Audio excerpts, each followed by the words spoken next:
Bienvenue pour cette émission de Présence Radio. Be still, be still, and know,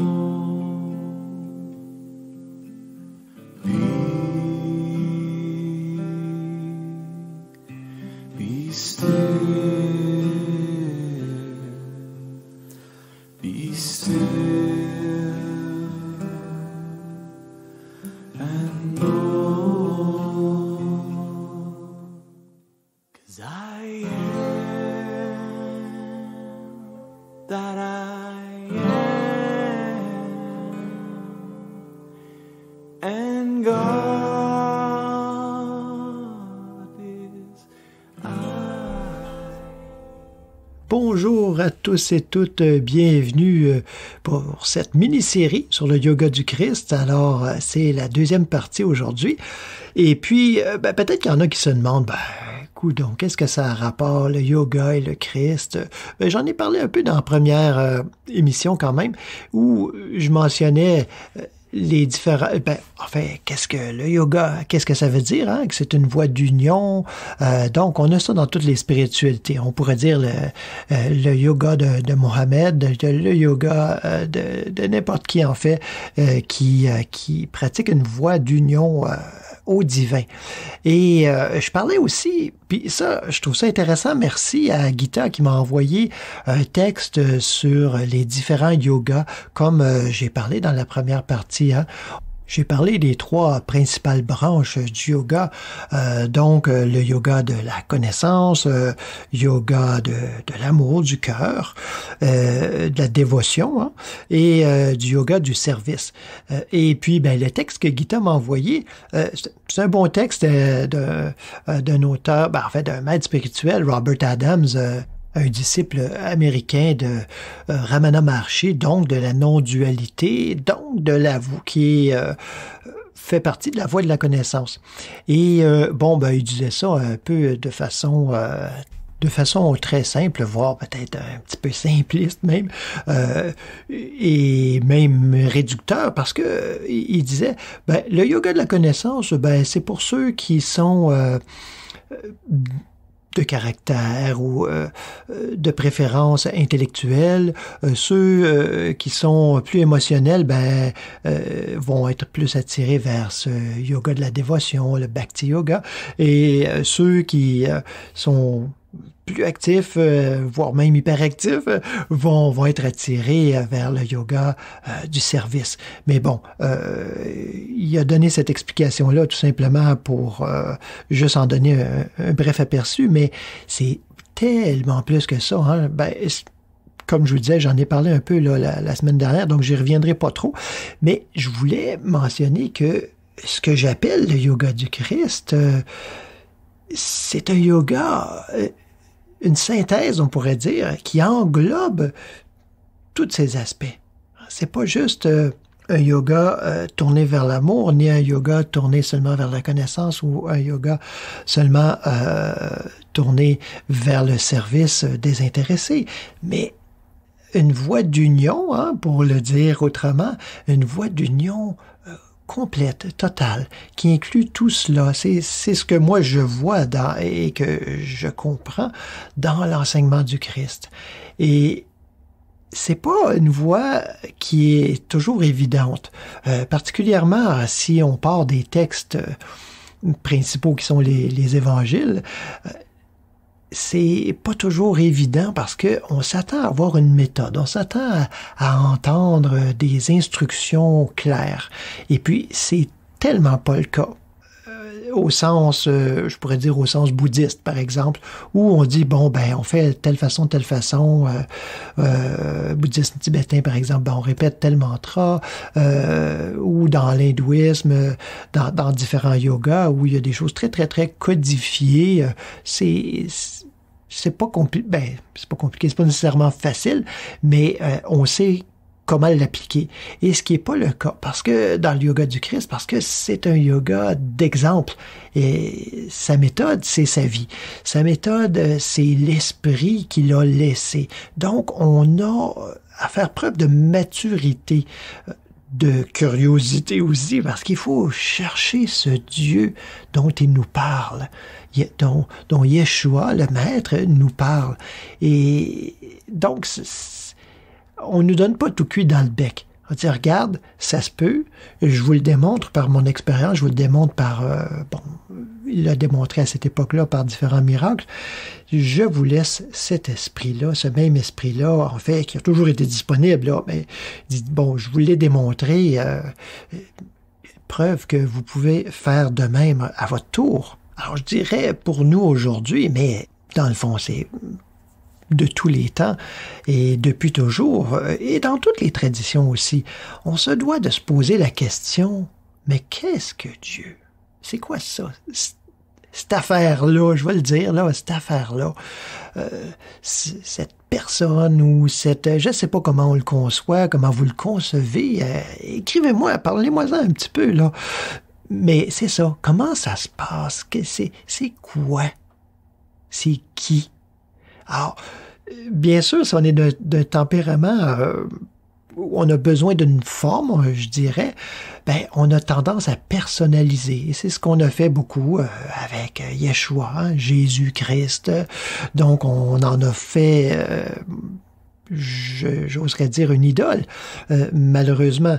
Et ça s'est comme enfermé dans une petite coquille, et puis on a dit, ben c'est lui, puis c'est juste lui. Et on a passé complètement à côté de son enseignement, là, qui était là pour nous révéler ce Christ intérieur qui nous habite tous, qu'on l'appelle comme ça ou autrement, ça n'a pas d'importance.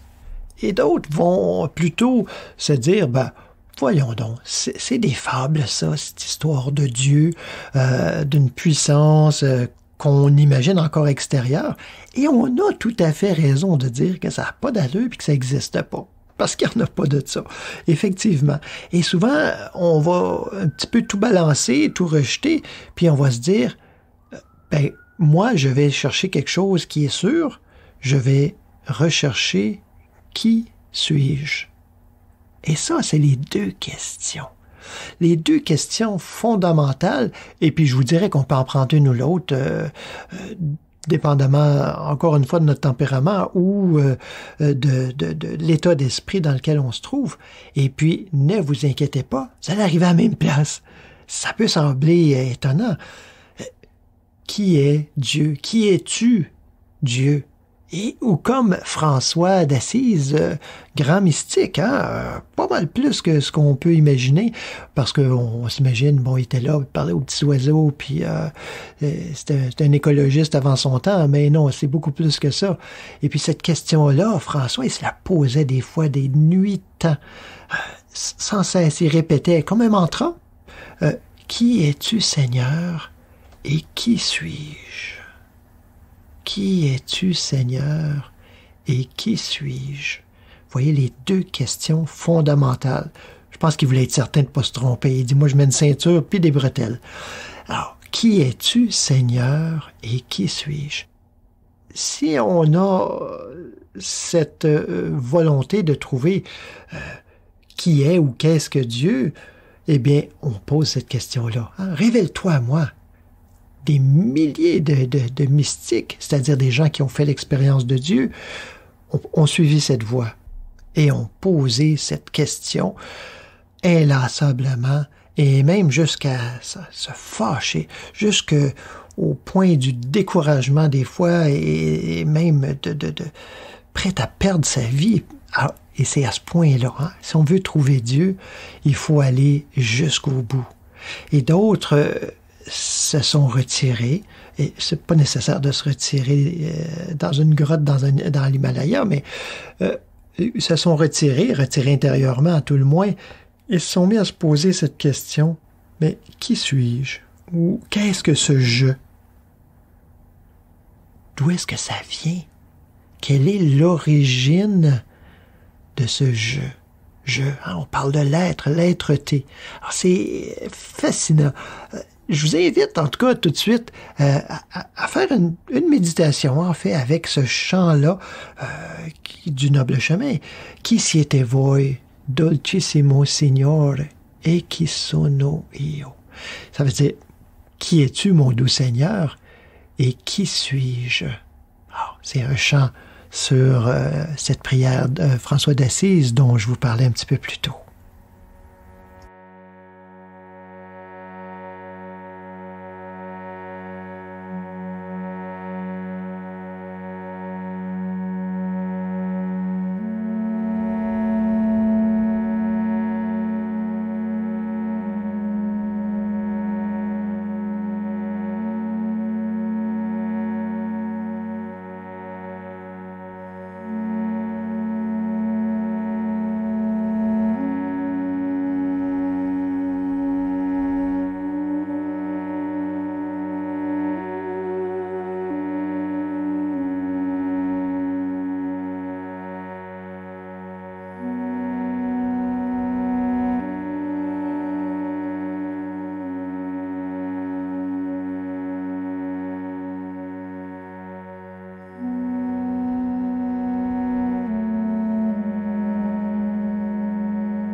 Chi siete voi, dolcissimo Signore? E chi sono io? Chi siete voi, dolcissimo Signore? E chi sono io? Chi siete voi, dolcissimo Signore? E chi sono io?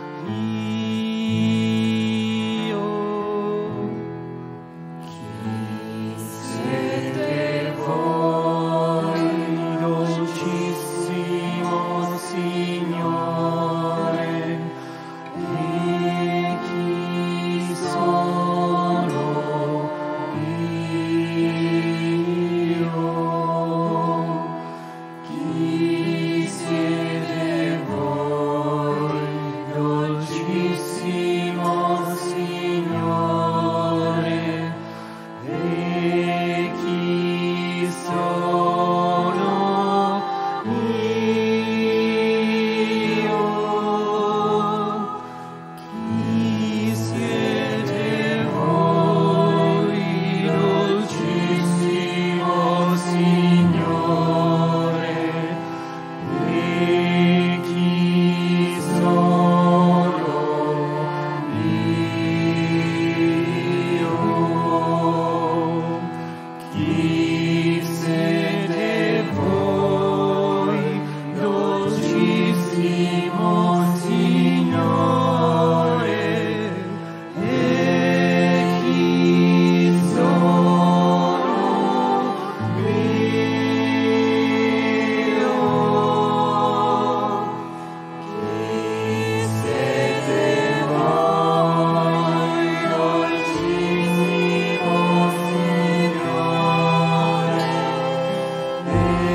Oh, je le rappelle, la magie de la grâce qui a eu lieu lors de cet enregistrement. Toutes les pièces sur l'album Be Still du Noble Chemin ont été enregistrées en direct, live, comme on dit en bon français, sauf que nous n'étions pas devant le public. Mais alors, il fallait que ça soit du début à la fin, une prise. J'en suis encore et à chaque fois émerveillé. Alors, dans ce yoga du Christ, on est invité à chercher si on veut trouver. Alors, on nous dit dans les évangiles, cherchez et vous trouverez. Frappez et l'on vous ouvrira. Ce n'est pas une voie de toute passivité, mais ni une voie d'activité effrénée. Alors, c'est toujours cet équilibre entre l'activité et la contemplation, ce repos en Dieu. Et on le voit bien dans l'épisode de Marthe et Marie, chez qui Yeshua était invité, et puis Marthe qui s'affaire à préparer un bon repas, à ce que tout soit bien beau et selon les règles de l'art, de la bonne réception. Et puis Marie, elle, qui est assise au pied du maître et qui l'écoute. Il n'y a rien de mal avec l'action de Marthe et il n'y a rien de mal avec l'inaction, la passivité de Marie. En fait, c'est l'état d'esprit intérieur qui est important. Marthe, si on parle d'activité, alors cette activité-là, si elle n'est pas anxieuse, si elle n'est pas stressée, si on ne s'agite pas inutilement, évidemment, eh bien, c'est une action juste. C'est une action désintéressée. On ne s'attend pas à une reconnaissance particulière. Et ça serait correct. Mais ce qui est rapporté dans cet épisode-là, c'est Marthe qui s'agite, qui est anxieuse, et puis qui dit à Yeshua, « Mais là, comment ça donc? Ça te dérange pas que ma sœur Marie est là, elle est assise à tes pieds, puis elle t'écoute, elle boit tes paroles, puis qu'elle m'aide même pas? » Puis là, il dit, « Marthe, Marthe, Marthe, Marie a choisi la meilleure part, c'est-à-dire d'écouter, de s'arrêter. » Est-ce que ça veut dire qu'il ne faut pas préparer le repas puis qu'il ne faut pas faire des choses? Non, c'est l'attitude dans laquelle tout ça est fait. Et ça fait partie du yoga du Christ, de cette voie d'union au divin, telle qu'enseignée par Yeshua, qui nous enseigne que nous avons en chacun de nous ce Christ intérieur. J'ai envie de vous proposer une méditation tout en musique avec un chant grégorien. Mais en fait, c'est un chant grégorien un peu à la moderne. Alors, le chant en tant que tel est grégorien, la mélodie, il y a une mélodie. Bon, généralement, dans les chants grégoriens, ce n'est que la voix. Et là, on a quand même une musique à l'arrière. Et vous allez voir, c'est deux petites phrases. Kyrie eleison, Christe eleison. Ceux qui me connaissent, vous avez sûrement entendu parler de mon interprétation de cette prière, ce mantra, littéralement. Kyrie eleison, Christe eleison. Kyrie eleison, pour moi, et je vous en donne mon interprétation, à vous d'en faire la vôtre, à vous de trouver peut-être d'autres paroles qui viennent rassembler l'essentiel de l'enseignement pour vous et qui deviennent un rappel constant.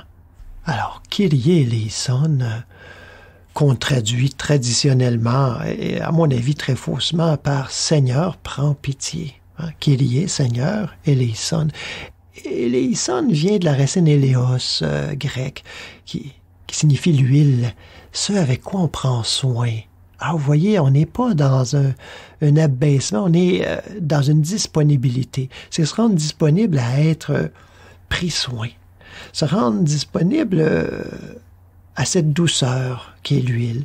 Et l'huile aussi, ça représente ce avec quoi on consacre les rois aussi. Qu'on verse sur la tête, on verse l'huile qui coule sur la barbe, on voit ça dans les récits bibliques. C'est intéressant et important toute cette symbolique-là, parce que ça nous amène à quelque chose de beaucoup plus grand qu'un simple mot. Ça nous amène à un sens. Et vous voyez qu'au lieu de vouloir dire Seigneur, prends pitié, c'est Seigneur, ou comme François d'Assise le dit, mon doux Seigneur, prends soin de moi. Aie compassion. Mais cette parole, aussi belle soit-elle, se transforme. Et assez rapidement, avec l'expérience du silence intérieur dans laquelle ça nous amène. Et cette expérience de communion, même à une très petite échelle, communion avec le divin, nous fait entendre cette parole plutôt comme « je sais que tu prends soin ». Et même, pour moi, ça veut dire « tu es l'unique source, il n'y a rien d'autre ».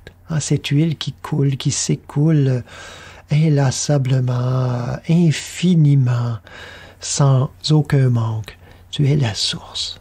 Et Christe eleison, alors Christe, Christ, eleison, même racine, qui me rappelle dans cette méditation qu'il n'y a qu'une source, Kyrie eleison, qui ne produit qu'un effet, et c'est Christe eleison. Une source qui sans cesse, on dit dans un langage un peu plus théologique, le Père ne fait qu'une chose, de toute éternité, il engendre le Fils. Bon, de façon compréhensible, c'est que il n'y a qu'une source, qu'on appelle ici Dieu. Il n'y a qu'un résultat, et c'est le Christ.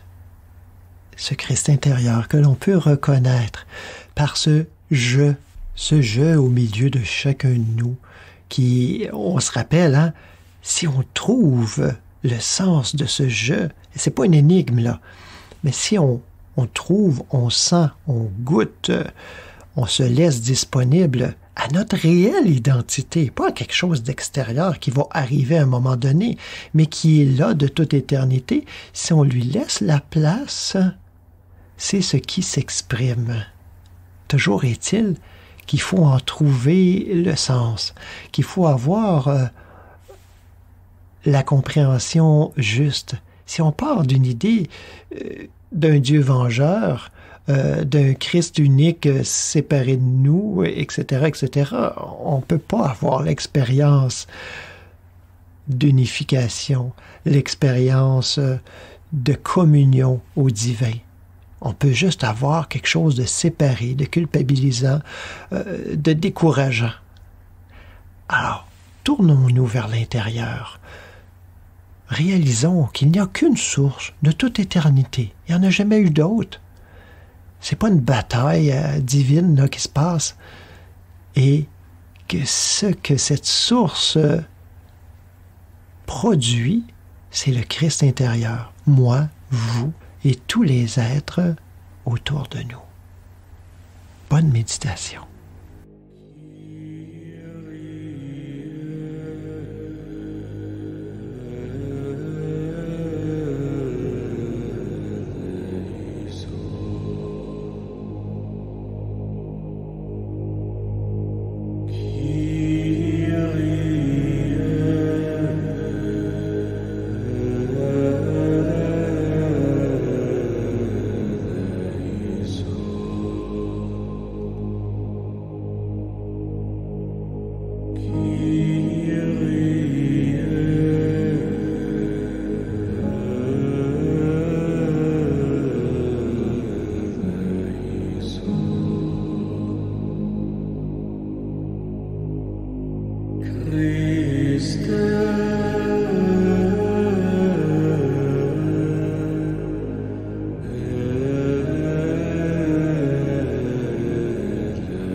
Merci de vous être joint à moi pour ce deuxième épisode de la mini-série sur le yoga du Christ.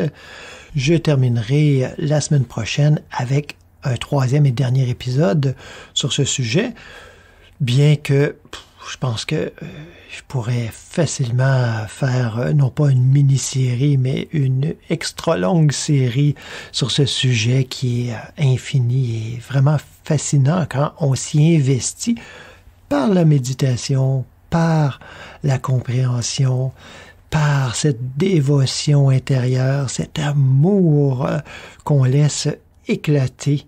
Alors la semaine prochaine, on va voir un côté profondément mystique, mais aussi festif. À la semaine prochaine.